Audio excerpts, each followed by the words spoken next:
know Monroe, but I didn't know who that one. I knew. Yeah, I'm working to get some sleep drive down here, Yeah. charge it $500 to drive. And I knew that those. Yeah, because I don't think it's gonna be too long. But David had told me, So I can go all the way around. I took a lot of senior trips. Call this meeting to order at 6:30. Approval of the agenda, please. So moved. Second. All in favor? Aye. We have any citizen comments? No, sir. Item for regular session agenda Tuesday, July 14th. Ordinance and resolution. There will be no ordinance resolutions at this time for either one. Appointments to consider and reappoint Tammy Scruggs Duncan to the Allegheny Foundation Development Corporation.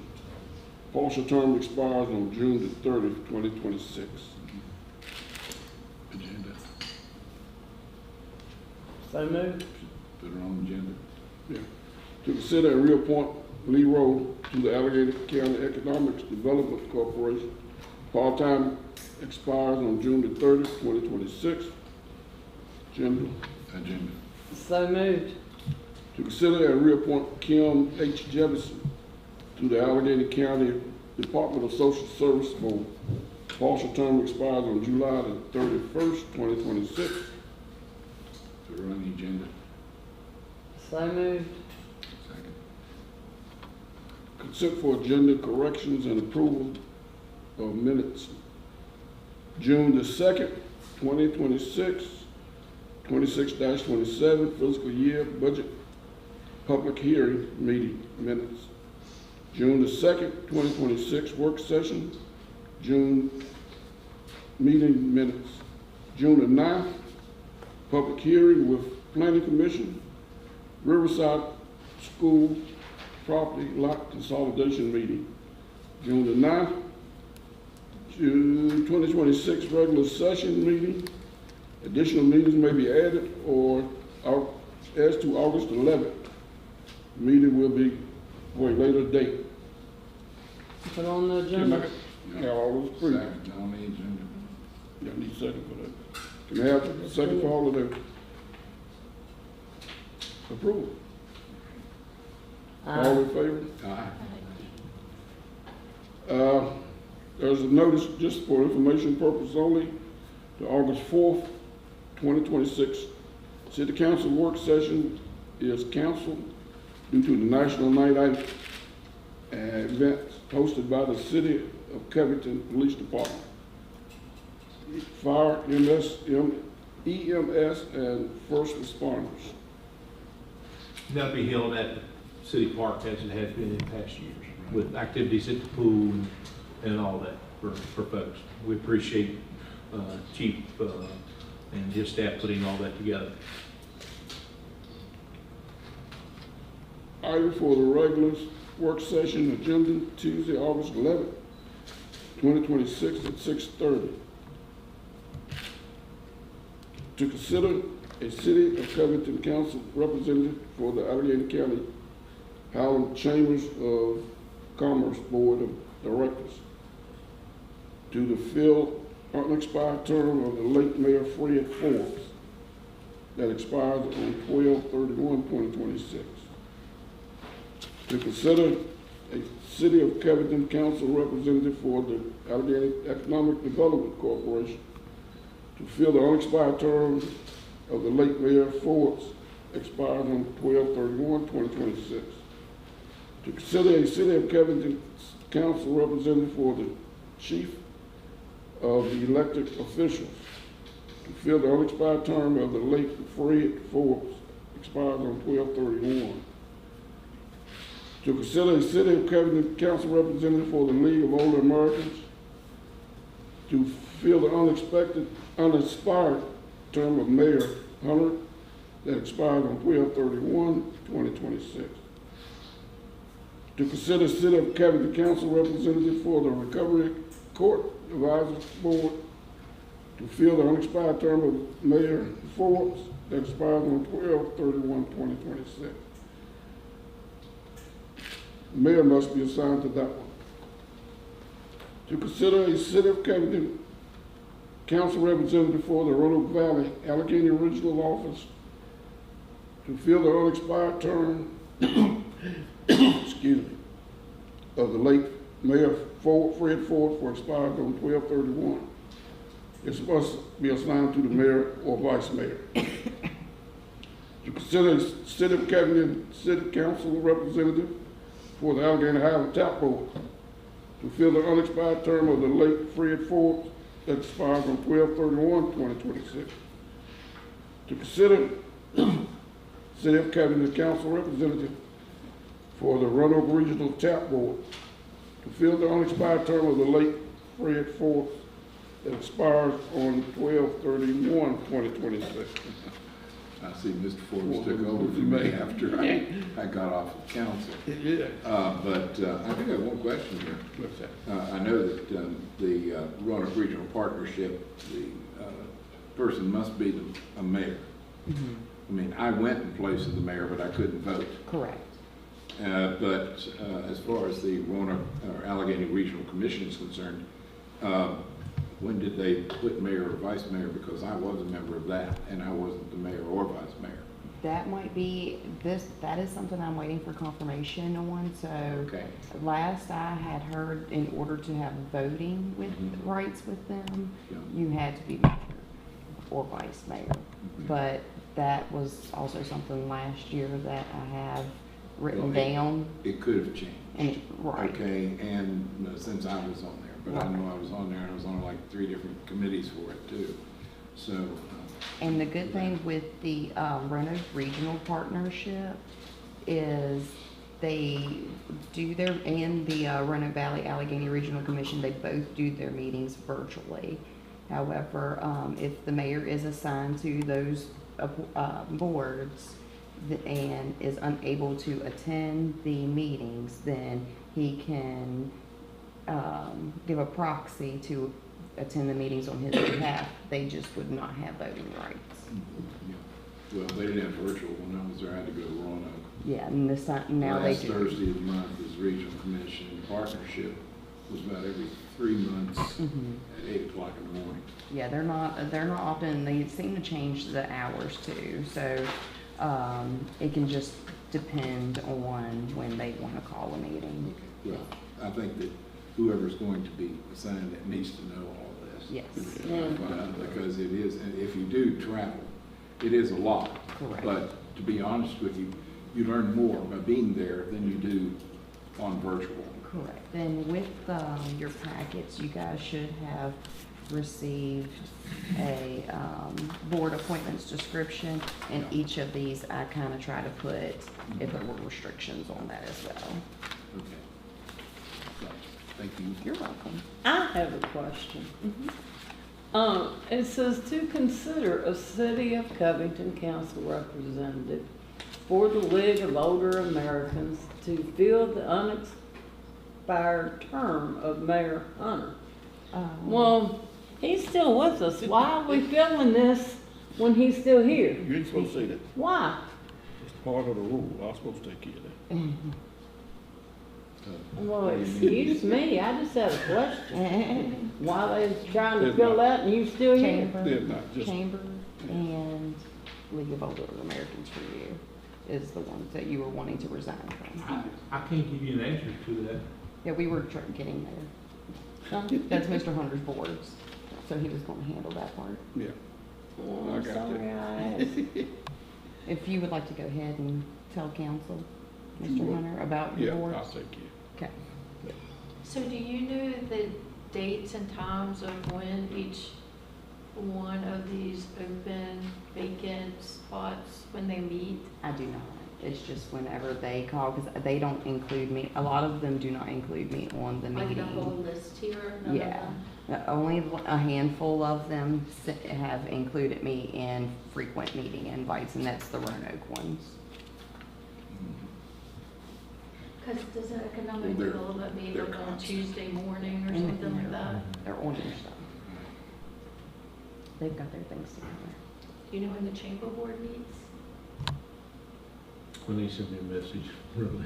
Yeah, I a mean, lot of Becky- these boards are just when they call And them. Becky keeps They're track of not my life frequent. in regards to that. Yeah, I think usually they Okay. let you know when it's gonna be. Hopefully,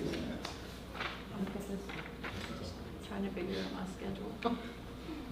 Stuff. Okay, thank you. So agenda, we're putting all of these on the agenda for Yes. August 11th? yes. Okay. Report of the city manager. Okay. Is that all?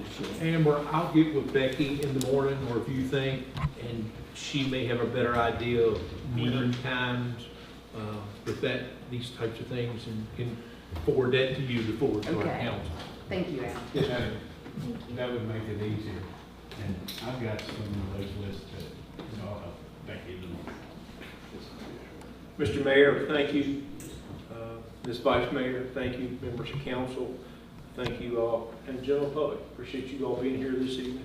Got a few things to bring to the community's attention, and, as well as our council. I would like to say, in regards to your appointments coming up, I've seen Mr. Rowe come in. Lee Rowe and Tammy Scruggs Duncan have been very good servants on our Allegheny Highlands Economic Development Board, and I appreciate their presence. Their Lee particularly is at every meeting, and their input, and take notes and ask questions of folks like Vivi and I. So if that helps with that, I do. I support each one of those folks that have been attending meetings along with us. And of course, Kim has always done a good job. So, no problems with any of that. Couple things, just kind of recapping over the last couple weeks. A big shout out to Mrs. Fitzpatrick and Mr. Rice and the Juneteenth celebration. We had an absolutely wonderful Saturday up at Gita Whiteson Park, and a lot of work and effort went into putting the program together. And as I've the last few years had the opportunity to say a few words, it's the fellowship that we share and the laughter, and I had the ultimate privilege of being with a longtime friend of mine, Mr. Eric Chipper Mack, and cutting up and smiling and doing the things that Chipper and Moose have always done. And it was just, it was a good event, and I do appreciate all the hard work that went into it. And nothing is without a little weather, and we had some wind that day that grabbed a hold of a couple tents. But again, much appreciation to the Juneteenth committee, and we'll look forward to a year from now and gathering again and celebrating Mr. Rice's good fish. So I enjoyed that as much as any part of it, his fish. So next, I want to recognize the Allegheny Cruisers and our recent Back the Blue program. They put a lot of work, effort into that. I want to thank our police department and staff for being on hand. And again, another good event. Again, not without a little bit of weather. And then, of course, we had an incident with some band members, and we were bailed out at the 11th hour and 59th minute by some local folks that I'll recognize that did the same help with July the 4th. But yeah, and then we've got a Christmas in July coming up, July the 25th, and we'll look forward to that celebration. And then we'll blink our eye, and it's our annual street scene program with Cars Unlimited here downtown. And again, a big shout out to the people that help put these things together for the good of the community. The effort that goes into the planning long-term of these events, and the local support of our businesses and vendors that help make it all happen. So again, the last couple weekends with activities, we applaud those that have worked hard to make it happen for the enjoyment of many people here in the Highlands. This past weekend, we of course celebrated our 250th birthday. We actually celebrated 250 in one day, but it's all good. We have come, as Mr. Dressler has explained to our people over the years, our job is to work along with Mother Nature, not against her, And whatever Mama Nature decides to deliver, we smile, we clean up behind her and move on to the next day.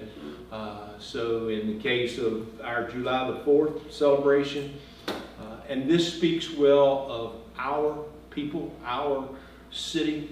I received a call from the fireworks folks, and the exact words was, Mr. Dressler, there is no way we can do a show for you today that you've come to expect and that we have come to expect to do for you. So the decision was easy because during the storm, it took a matter of at least 3 hours to set up the fireworks. That was just not going to happen. So the decision was, okay, tomorrow night, which was Sunday, or next weekend, let me make a call. Made a call to his boss, got back to Alan, and says, tomorrow would be easier. I said, bingo. And at that point, our hometown station with Leo Hirschbrunner did not show rain in our forecast. But again, that's the best job to have is the weatherman.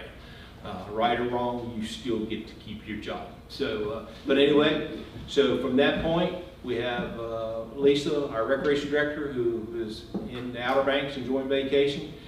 Between her long distance telephone calls, C.W. Smith, and myself, we got on the phone. So we had fireworks worked out. The Jolly Jump folks were tickled to death to come back Sunday, no problem. Then Michael Armstrong and the Key West band was the cover, no problem. Downside, Kings had 2 shows Sunday, could not make a show back to Covington. So who do? We turned to our dear friend Jeff Dudley and the Fender Benders, and they got busy on the telephone, contacting each other, and even went to one's house because he wouldn't answer the phone. Little do we know, he was either asleep or the power was out. And but they got things together, and we had an absolutely wonderful show on Sunday night with Michael and Jeff and the Fender Benders and the Jolly Jumps. And then we kept watching the weather, and it said it's moving east, but wind was blowing in my face, and I was not east of that. So we heard thunder, we got a strike of lightning, and a quick call with the fireworks folks. And Alan, we have to do this show because the candles are loaded. And for those that don't get it, they're full of gunpowder. And so there was no choice other than have the fireworks show. We apologize to those that weren't there at 8:45, but we managed to pull it off.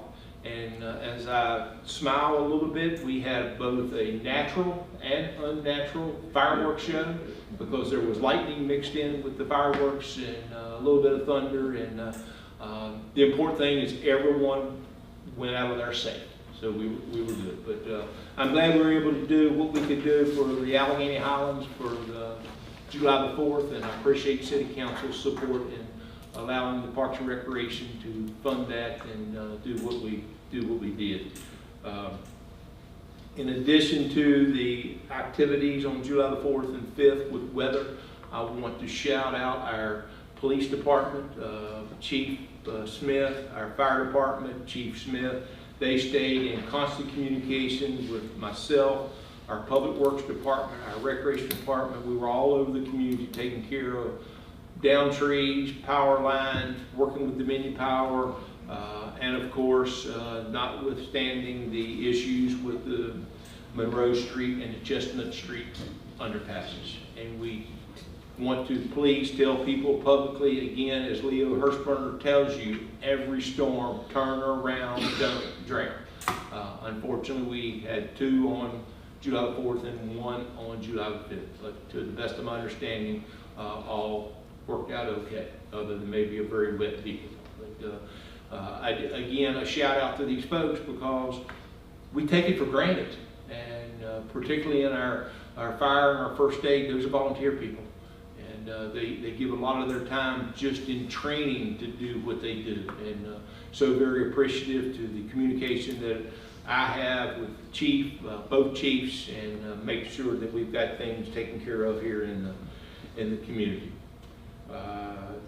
Just before I get into one other citizen request, the Hawthorne Street Bridge, if you paid too much attention, everything's ready for concrete and it could be poured just about any time now. We're anxious for that. My communication with the Department of Transportation has been very, very positive on things with Hawthorne Street Bridge as well as our Rayon Bridge project. Everybody's comfortable with where we're at in the game plan, so we look forward to moving ahead with that. As you've probably noticed, the sidewalk project on South Allegheny Avenue is complete. We appreciate there was a couple little hiccups. They've been addressed. We appreciate the Department of Transportation folks coming up, pointing out those things, and basically as we walked away for a project of what we just pulled off to have just a couple of these little hiccups, great job. And it's been a great job. It's been a great job by the city. Our Public Works Director, Anthony Lowry, has been constantly taking pictures and making reports back with the Department of Transportation, and of course our accounting department, and submitting payment requests, and our local contractor, Hammond & Mitchell, on that project. Just a quality job. We set a goal before the 4th holiday to not only be wrapped up with the sidewalk, but we sent our people up to do a nice mow job. We worked with one of our contractors to do some pruning on our crab apples and some fresh mulch. And for those who drove across Allegheny Avenue over the holiday, they should have been pleased. It was very nice. And kudos to everyone that has been involved with that. As mentioned on your agenda, National Night Out on August the 4th, and we appreciate our police department and all they do in putting that together. Call your attention this coming Thursday, Friday, Saturday, and Sunday. We will be the host to a very large girls fast pitch tournament Thursday, Friday, Saturday, Sunday, all day long at the Jacksonville Sport Complex using 5 fields. This same organization will be playing on 4 fields in Salem, a couple fields in Roanoke, and 4 fields in Botetourt County, for a total of about 165 to 175 teams. Covington has been selected on Friday night in this Southwest Virginia tournament, so to speak, to host a concert by someone that's involved with DC Fast Pitch. I don't know, and I'm almost willing to bet that it won't be George Strait type music. It'd be geared toward 12 to 18-year-olds. So if anyone calls, I will take the call respectfully and hopefully move on. But I think it speaks well of the value of recreation in our community, the value of the sport complex, and the work that we do to attract these types of things here in Covington, Virginia. So I know our local businesses appreciate it. I have stopped in many times to the new folks at Covington Market, is that the name of it, over on Jackson Street, and just asked and been very appreciative to the travel through Jackson Street onto the sport complex. So very good with that, and much appreciated, and looking forward to hosting all those folks here this coming weekend. All right, now to my last thing.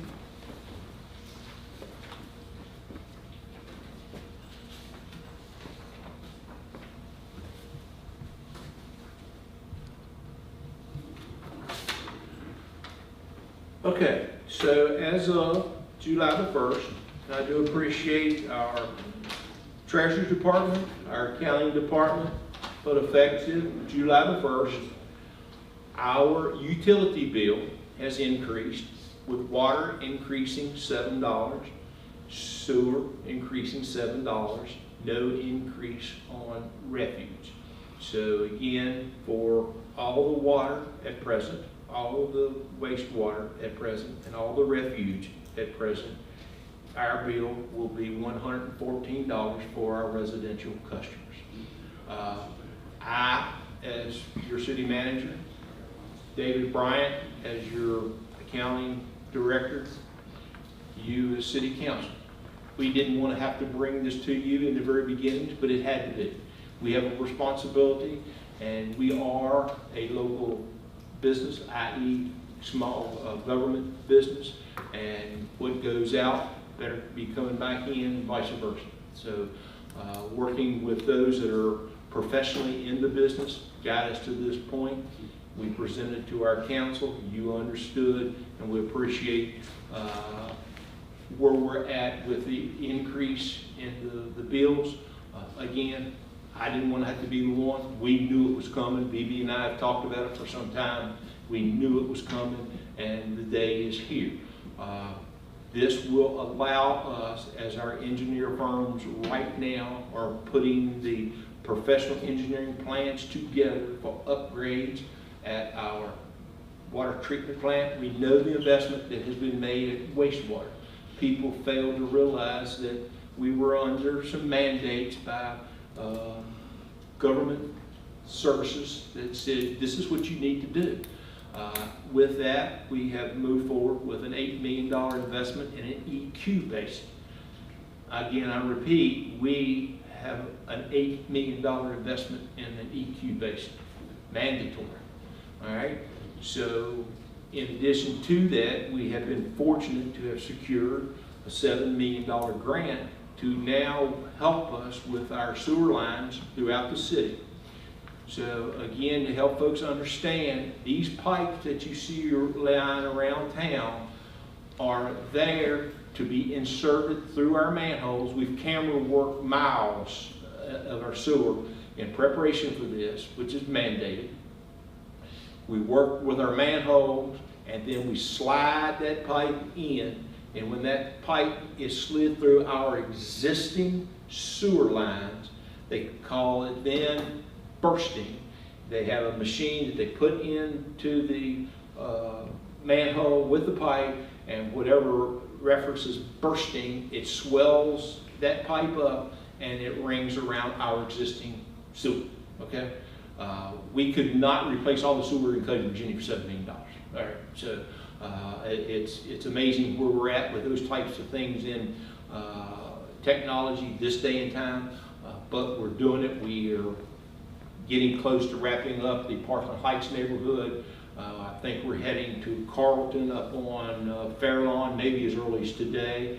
And then from there, we'll be going down here to the Flood Street in the inner downtown area. So again, the increases that we have provided to you folks, that you have acted on, every red penny is spent. It's going to what we're doing now that perhaps could have been done many years ago, but it is what it is.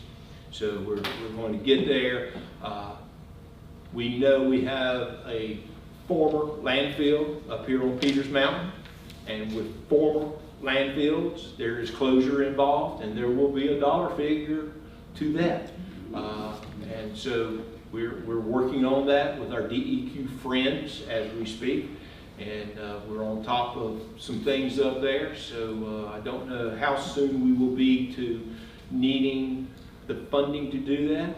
And folks need to realize also, we had the privilege of having a landfill that was ours. Not a very profitable business at all. And then so it's been the decision of management and city council to get out of the landfill business. Good decision. But once it's capped, 30 years still to look after that cell. 30 years. So that includes mowing, that includes gas monitoring, water monitoring, the whole kit and caboodle that goes along with it. So again, as of this July the 7th day, all the water, all the sewer, and all the refuge for $114. That's okay.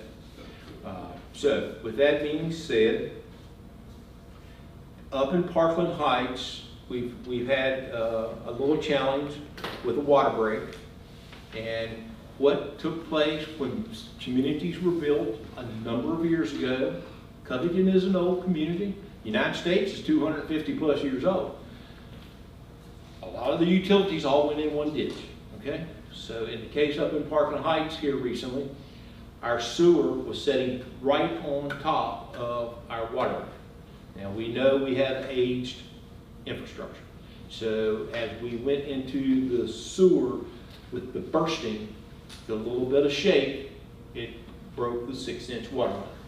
We were Johnny on the spot to get it repaired. We put a Band-Aid on it at that time so we could complete the bursting and get that part of the project done. So with that being said, we had to have a boil water notice, which we did. Then when we turned the water back on, the pressure of the water going back through the line decided to crack a place here, crack a place here, crack a place here. We probably had 3 or 4 cracks that we had to repair. That did not require a boil water advisory. Then we went back last Tuesday to complete the project to the finish point where the contractor on site, they had done their part with the sewer, we finished up the water, and time to cover it up. And in reference to that, it required another boil water notice. That was okayed by Virginia Department of Health on Friday, and we did our very best to get that information out. So again, as I stand before you and try to help the general public understand a few things, we don't make these things up. We're under mandates as a government business, and we follow the rules, and that involves working with our DEQs and the Virginia Department of Transportation and Virginia Department of Health and all the Office of Drinking Water and all those folks. So we're doing basically what we've been asked to do. And finally, to follow up on that, there was a citizen that sent a list of 6 questions to our council and myself to be responded to. And with that, this person also requested that this become a matter of public record. So I will kindly respond to that by just basically reading the 6 questions, reading the 6 answers, and I'll give you this document so it becomes part of a public record. I appreciate the questions, very good questions, and the answers are straight up, nothing hidden. I think they use that word called transparent. We do a very good job, and for those that don't think, well, come visit, but we are. We're straight up, and sometimes we don't like hearing straight up. But all right, so first question, what specific improvements are being funded by the recent rate increase? The main projects in the capital improvement over the next 5 years include a chlorine scrubber, $760,000, SCADA improvements, $250,000, gate valve improvements, $900,000, which are ongoing improvements, and water line improvements totaling about $1 million. All these improvements are meant to improve the reliability of our quality water. Second question, what measurable improvements should residents expect over the next 12 to 24 months? The capital improvement projects that are planned over the next 5 years address safety concern, water system reliability, and improving the city's ability to isolate smaller areas when repairs are needed. Over the next 12 to 24 months, we will be planning and designing the next 5 years of our capital improvement projects that are crucial to the improvement of water supply distribution. Some of these valves that we're speaking of, we go back to the incident on Carpenter with the water line break under the railroad track. Now, let's just think how many years that water line has been there and how many trains have been over top of that water line and the shaking and vibration that has been going on. We had the water break. We have valves all over Covington, and again, we're an aged community with infrastructure that we can't twist, we can't turn, so we have a plan as we speak now to begin replacing these valves, which will allow our staff to go and turn the valve and shut the water off to a certain area and not happen what took place with the incident over there where we impacted basically all South Covington. So that's just where some of the monies that we've requested will be going to. What is the city's current status regarding all Virginia Department of Health and EPA water system compliance concerns? The city has addressed all VDH concerns with various water system components, tanks, pump stations, etc. The city is in the process of working with VDH to restructure how we operate the water treatment plant to address the challenges related to the availability of Class 1 operators. As some of council is well aware, I know Mr. Tucker, Mr. Hunter, I think you were on board when we did the pump station upgrade project a few years ago, the dry run Jackson Street over at Idlewild. Those have been upgraded. We have a huge investment in that. And then going back to the Class 1 operators at our water treatment plant, we are required with the amount of water that we can produce per day to have two. We only have one. That is the note that goes out. There is absolutely nothing wrong with our quality of water. I live as close probably as anybody in this room to the water treatment plant, and it's delicious every morning about 3:30, 4 o'clock when I get it rolling. So we make, and kudos to our staff, good quality water, and we are looking at, are there alternatives? And one of those would be producing less water. In order for us to even venture that, water meters become even more critical. We are working on that. So these are some things that are not going to happen overnight, but we've had staff discussion just past Wednesday on water meters and starting our grant process and filling out our VDHs and ODWs on that. Number 5, will the city consider bill credits or adjustments for households that lose water service or are placed under a boil water advisory? When this happens, the city isn't paying for me to take my clothes to the laundromat, to miss work because of child's school is closed, or to buy a bottle of water when the water is turned off or doesn't meet regulations or guidelines. I am expected to absorb these costs. The answer to that is this would require action of our city council. I, as your city manager, would not recommend such due to the fact that we're still operating the water and wastewater plants. Staff is on site at any time during a 24-hour period making repairs, and I am not aware of any utility provider that reduces user costs during outages. In cases of natural disaster, there are avenues for local governments to seek assistance. I think I may have skipped one. Yes. Has the city completed an affordability study comparing utility costs to Covington's median household income, poverty rate, and fixed income populations? A comprehensive affordability study was not completed as part of the rate study. Raf Tellis, who we had in here from North Carolina, did look at comparable bills for neighboring communities. Unfortunately, the cost to maintain and operate a water and wastewater system are increasing substantially, faster than inflation in most cases, and this is creating significant stress on water systems across the country, especially for those with smaller systems. City administration is doing everything in its power to control these costs, mitigate impacts on the community, which includes looking for grants and low-cost loans. But in order to address many of these concerns outlined, those improvements involve millions of dollars of investments that must be funded by our rate revenue. And as we have spoke before, and a lot of folks don't understand, just our water treatment plant, we average $200,000 in electric bills, $200,000 in electric bill for a fiscal year at the water treatment plant. Any day, the amount of chemicals that we purchase to treat water, and this is not just for Covington, it's across the board, that barrel goes up. Right now, we're all aware of the cost of fuel to put in our car. That same cost is traveled down to truck drivers, companies, and we unfortunately are the ones that absorb that cost.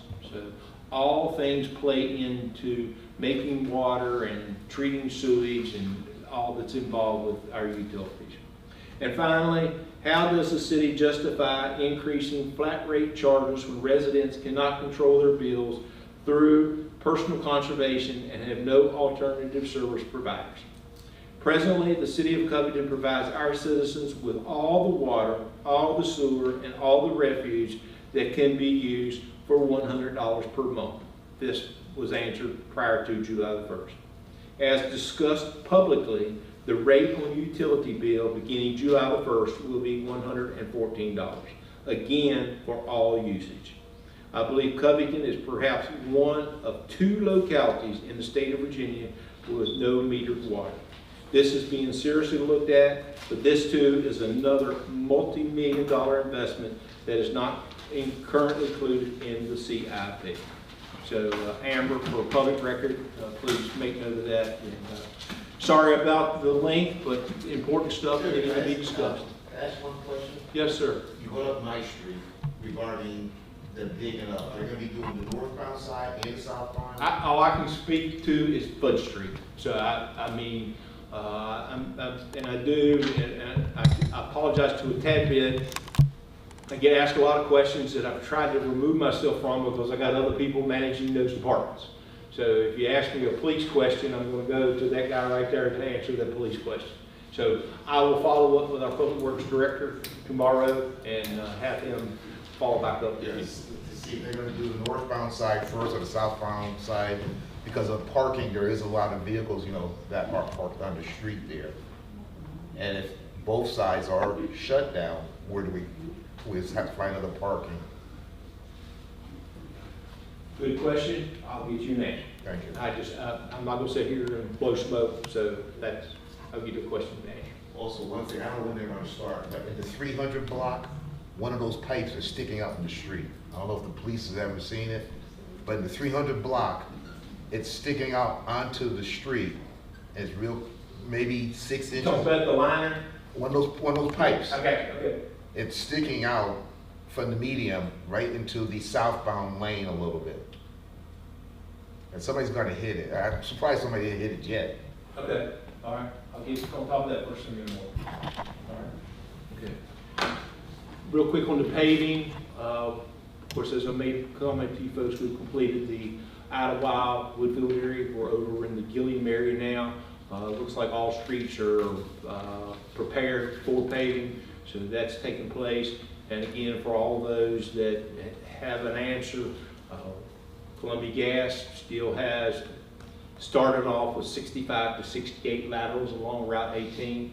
I don't know where they're at now, but I promise folks, we know Altamont has about done. Carpenter is getting close to done, so just as soon as those roads get completed, we will be involved in our paving and moving forward. And so not only in a little bit of inconvenience, you now have a brand new gas line, a brand new paved road. So 2 for 1. Any questions by council? I do. All right. So can you touch base a little bit on the chlorine leak and like how actually it was something that could have been really bad, but how great that ended up happening and how the equipment that we have there actually helped to make the process not worse, but for us to get help better. Okay, so with that, and I appreciate our staff out there. We were Johnny on the spot. It actually was a poke in one of the barrels that was delivered that created the leak. It was not a massive, but I will say you never want these things, but that was probably the most perfect training exercise that we could have asked for. I will say that the Virginia Department of Emergency Management complimented the city of Covington, our EMS staff, fire department, Chief Smith's staff, the police department, Chief Smith's staff. Chris was Johnny on the spot on the phone with Alan Dressler, and we did a great job. We did a great job. So anytime you hear that word chlorine leak, particularly in an industrial community for which we live, raises concern. But compliments to our staff, all personnel are healthy, no issues with our people. That's the most critical thing, and of course there was no really red flag for the residents of the north end of the community, but I appreciate asking that and giving us a chance to allude to our fine staff, and again, as we mentioned, with July the 4th, a lot of volunteer people. So, thank you.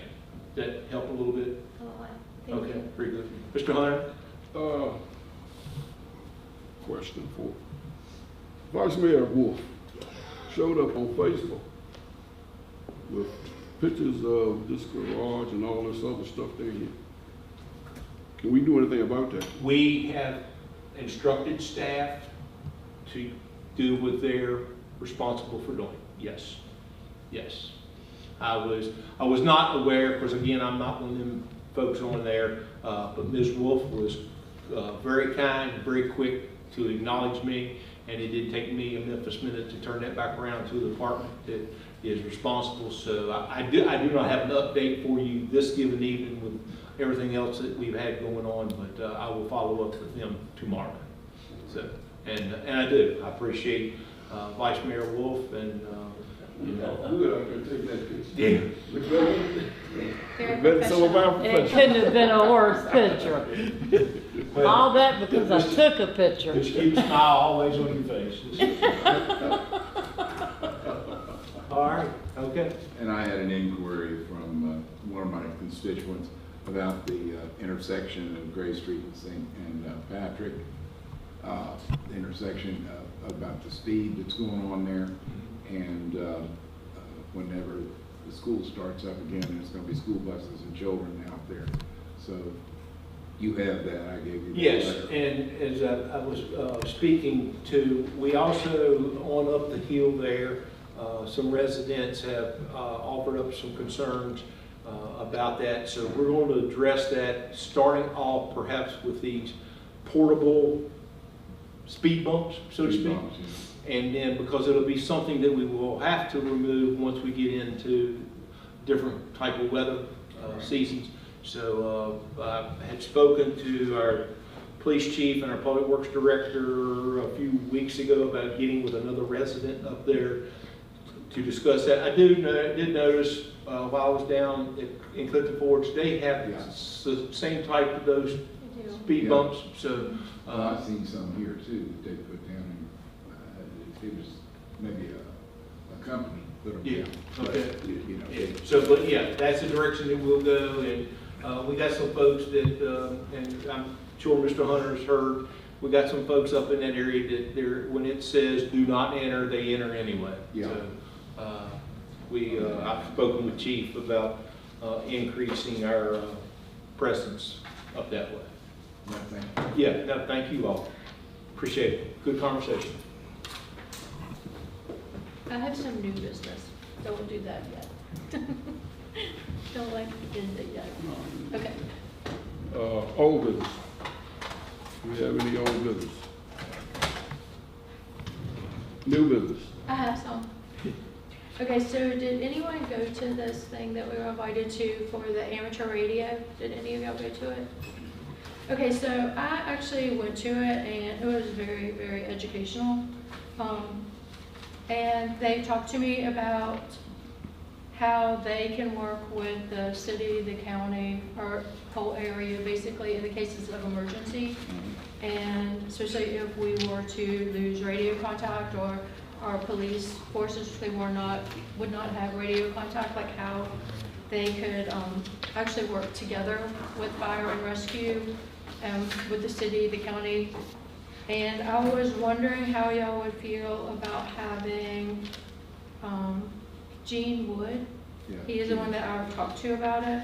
Have him come and do a little presentation for all of us on how that could actually work, and how maybe, I'm not exactly sure how much all of the police officers, like the newer police officers and like newer people in the fire rescue know about it.